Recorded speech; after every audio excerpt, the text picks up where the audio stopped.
आगे दिया गया है संघीय परिषद के बाद प्रत्यक्ष लोकतंत्र की संस्थाएं। प्रत्यक्ष लोक, अब पहले राजनीतिक प्रणाली पढ़ा। राजनीतिक प्रणाली में क्या है? संघीय सभा की व्यवस्था और संघीय परिषद। अब है प्रत्यक्ष लोकतंत्र की संस्थाएं। प्रत्यक्ष लोकतंत्र में क्या पढ़ेंगे हम? प्रतिनिधि लोकतंत्र, सदवर्तन, सहवर्तन मूलक राजनीति और उपक्रम और परिप्रेक्षा। इसमें हम क्या करेंगे? प्रत्यक्ष लोकतंत्र की जो संस्थाएं हैं इसमें क्या दिया गया है कि स्विट्जरलैंड की जो प्रत्यक्ष लोकतंत्र है इसमें क्या है? राजनीतिक प्रणाली के अंतर्गत प्रत्यक्ष लोकतंत्र के सिद्धांत का सबसे विस्तृत प्रयोग देखने को मिलता है। मूलतः प्रत्यक्ष लोकतंत्र ऐसी व्यवस्था का संकेत देती है जिसमें किसी छोटे समुदाय के सारे नागरिक समय समय पर स्वयं एकत्र होकर कानून बनाते हैं। क्या आएगा कि प्रत्यक्ष लोकतंत्र ऐसी व्यवस्था का संकेत है जिसमें किसी छोटे समुदाय के लोग, नागरिक यानी कि समुदाय के जो सभी नागरिक हैं, लोग हैं, समय समय पर एकत्र होकर कानून बनाते हैं और सार्वजनिक निर्णय करते हैं। सार्वजनिक यानी कि सामान्य सबके लिए। आधुनिक युग के बड़े बड़े समुदायों में जहाँ नागरिक का दर्जा भी राज्य के सब सदस्यों के लिए सुलभ है, वयस्क यानी कि जो 18 साल से अधिक है, ऐसी प्रथा व्यवहारिक नहीं होगी। अतः लोकतंत्र के वर्तमान रूप के अंतर्गत किसी देश के नागरिक अपने प्रतिनिधियों के माध्यम से ही अपने राजनीतिक अधिकारों का प्रयोग करते हैं। इस व्यवस्था को प्रतिनिधि लोकतंत्र कहा जाता है। अब आगे है प्रतिनिधि लोकतंत्र क्या है? स्विट्जरलैंड में भी प्रतिनिधि लोकतंत्र के माध्यम से शासन चलाया जाता है, परंतु वहाँ की राजनीतिक प्रक्रिया के अंतर्गत प्रतिनिधि लोकतंत्र में प्रत्यक्ष लोकतंत्र का पुष्ट होने का विस्तृत प्रयत्न किया गया है। यानी कि लोकतंत्र में प्रत्यक्ष लोकतंत्र का जो प्रतिनिधि लोकतंत्र है उसे प्रत्यक्ष लोकतंत्र बनाने का प्रयत्न किया गया।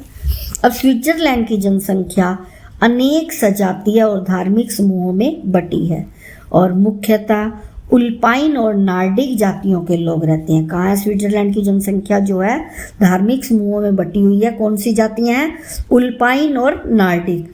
इनमें मोटे तौर पर 70% लोग जर्मन भाषा बोलते हैं और 20% फ्रेंच बोलते हैं और 10% लोग इटालियन भाषा बोलते हैं।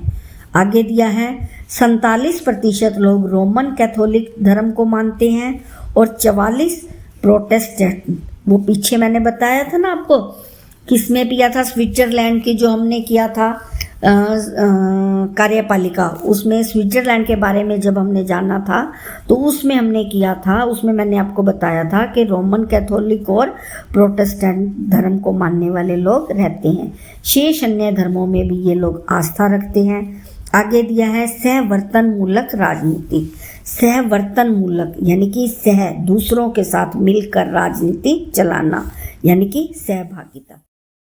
सहवर्तन राजनीति के लिए, सहवर्तन मूलक राजनीति के लिए राजनीतिक निर्णय प्रक्रिया में नागरिकों की सहभागिता उपयुक्त होती है। जो मैंने बताया है सहवर्तन का मीनिंग सहभागिता। इसमें 2 विधियों का प्रयोग किया जाता है जो आगे है, उपक्रम और परिप्रेक्षा। उपक्रम क्या होता है? इसमें 2 रूप दिए गए हैं, उपक्रम और परिप्रेक्षा।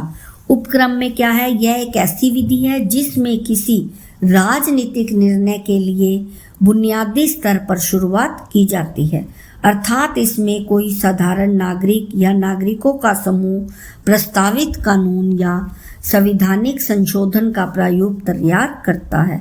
यदि पंजीकृत मतदाताओं की निश्चित संख्या उस पर हस्ताक्षर कर देती है तो सरकार उसके पद और विपक्ष में विधानमंडल का निर्वाचक मंडल से मतदान कराने को बाध्य होती है। फिर आगे दिया है परिप्रेक्षा। परिप्रेक्षा क्या है? दूसरों की इच्छा। परिप्रेक्षा का अर्थ मैंने पीछे भी बताया था, दूसरों की इच्छा। यह क्या होता है? परिप्रेक्षा ऐसी विधि है जिसमें सरकार या संसद की प्रार्थना पर किसी महत्वपूर्ण मुद्दे पर जनसाधारण से मतदान कराया जाता है। इसका लक्ष्य कोई नीति परिवर्तन या ऐसा विवाद का विषय हो सकता है जिस पर विधानमंडल अपना निर्णय दे चुका हो। अब क्या है, विधानमंडल जब अपना निर्णय दे चुका होता है तो उस पर निर्वाचक मंडल का निर्णय अपेक्षित है।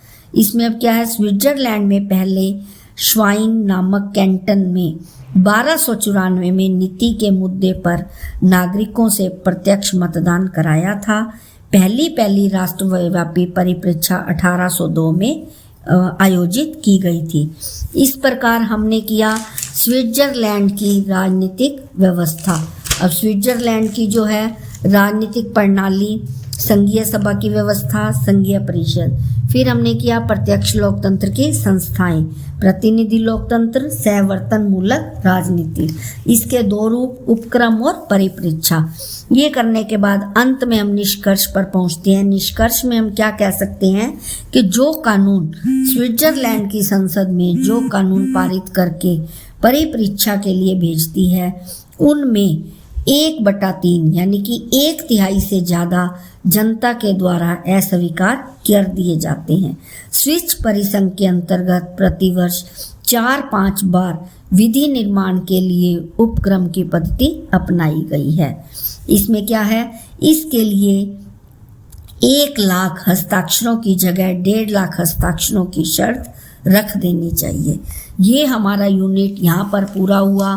कल हम 4th यूनिट शुरू करेंगे जिसमें क्या क्या टॉपिक दिए हैं। 4th यूनिट में ब्रिटिश संसद की रचना यानी कि विधानमंडल जो दिया है, ब्रिटिश संसद की रचना और शक्तियाँ, फिर है संयुक्त राज्य अमेरिका की कांग्रेस, स्विस फेडरल असेंबली, फ्रांसीसी संसद और चीन की राष्ट्रीय जनता और विधि का शासन।